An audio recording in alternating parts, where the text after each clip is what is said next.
doing consulting and design work as regards farms, as well as custom subsoil plowing and soil rehabilitation. What we're looking at is the Yeoman's Keyline Plow, which essentially is a subsoil plow, meaning that it actually doesn't invert the soil when you run it through pasture or agricultural fields. It actually is used to decompact the soil.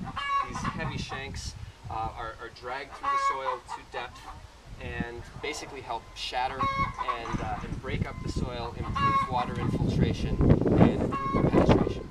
So these wheels are coulter wheels, and they're basically just used to cut through the sod, and they precede the shank, and they just leave a cleaner surface, basically, so that the shank itself doesn't tear through the sod.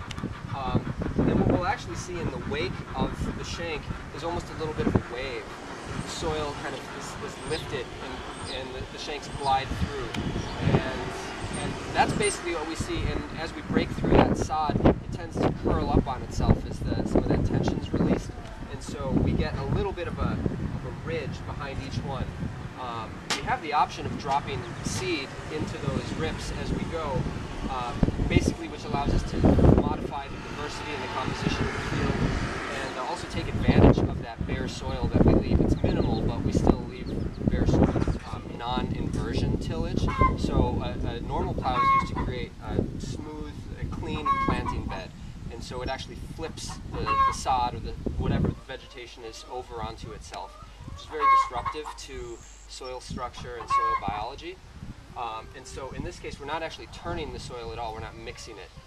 We're keeping our topsoil and subsoil layers in the place where they originally were, and we're basically just looking to improve the overall structure of the soil.